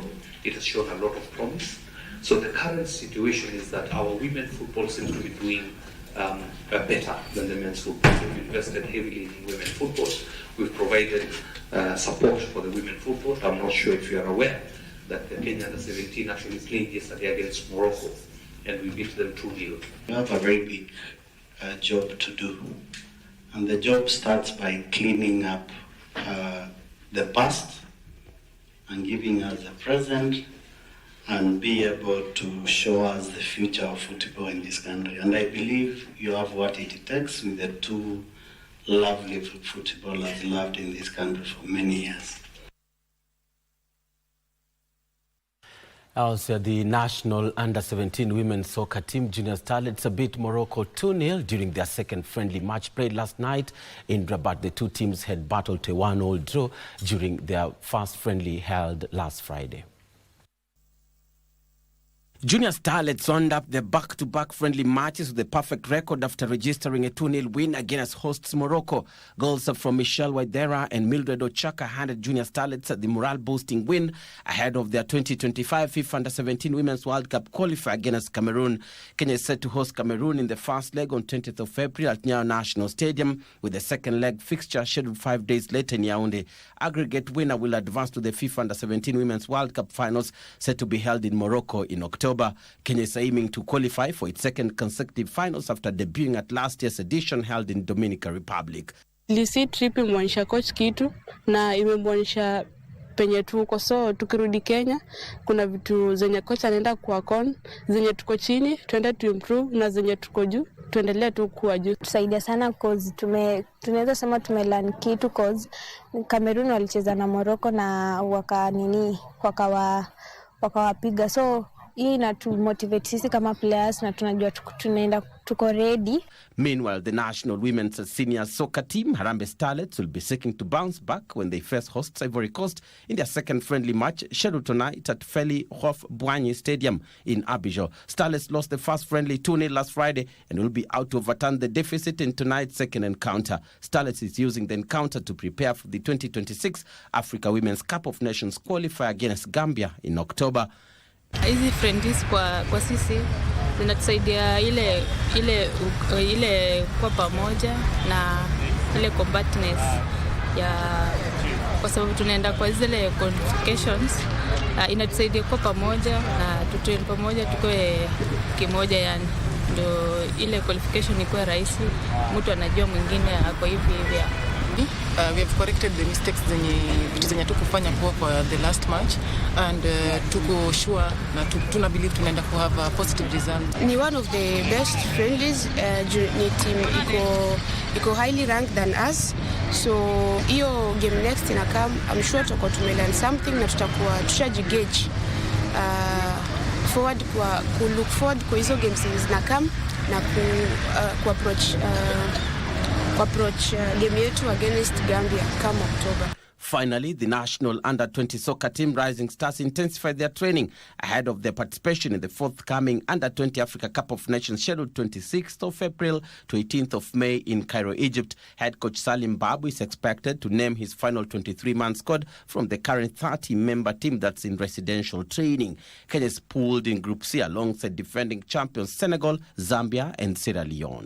When tuna prepare, tunajua nini tunaenda kufanya kwa hiyo tournament, so tunataka tu prayers from our fans na pia keep to support, ta work hard na tutajaribu cause si lengo letu ni kufika hapo juu, tufike semi final then tupatane World Cup.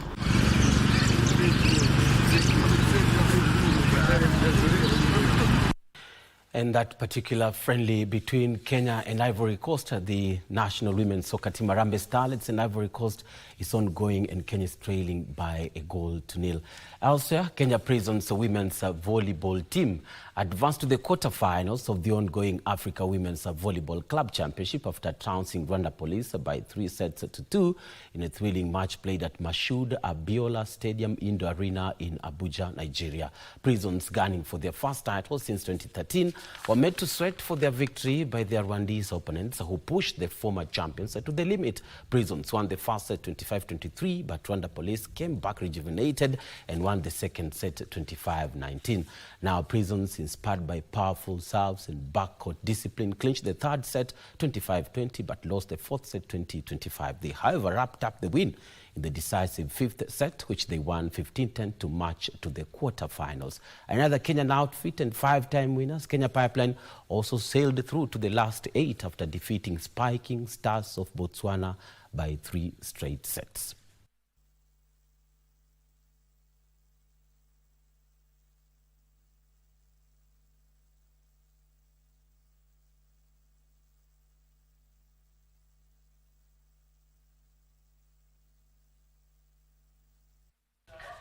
And of course, that particular encounter between Kenya and Ivory Coast, full-time results will be in our subsequent bulletins tomorrow. But also remember that there are a couple of matches ongoing. That's the UEFA Champions League, Arsenal taking on Real Madrid at Emirates, and the scores is 0-0. It is halftime, and of course, Bayern Munich against Inter Milan, and Inter Milan leading away against Bayern Munich. That's it from me. Thank you so much for watching. I'm Bernard Okuma. Hand you back to Irene Muchuma to bring a cup to today's edition. Thank you, Bernard Okoch, for the sports bits. Earlier on, we had Wairi Monjenga with the business news. Thank you, our audience, for your feedback on our social media platforms and your company. Quick acknowledgements. Bernard Kariuki Ndumia, watching KBC from Nairobi. Nelson Kakani, watching KBC from Narok, and Bro Eli saying you tuned in to KBC Channel 1. For more details on ad items and much more, do log on to www.kbc.co.ke. My name is Muchuma Odim, our sign language expert. Earlier on, we had Lensa Odingo, and right now, we have Byron Abuli. Good night. God bless you.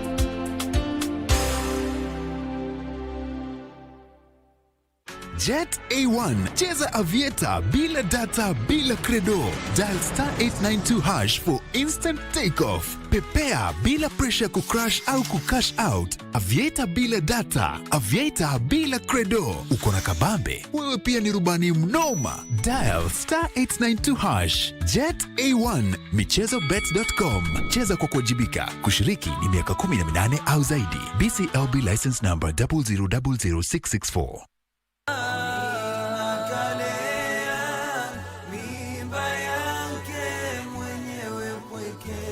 Usafi umegawanyika sampuli mbili. at-taharatu al-ma'nawiyya ay al-qalbiyya, usafi wa kimoyo, na pia at-taharatu al-badaniyya al-hissiyya, bimaana usafi wa kimwili. Kwa sasa Muislamu lazima ajipambe na vitu hivi vyote viwili, aonekane ndani na nje, aonekane kuwa ni msafi. Usafi wa moyo unapatikana kwa kumcha Allah subhanahu wa ta'ala, kujiepusha na makatazo ya Allah subhanahu wa ta'ala, na vile vile pia kuondoa chuki, wivu na unafiki, ama mambo yote ambayo yanaweza kuharibu imani ya mja. طاقة نور ما فيش منها وسر جمالها جوا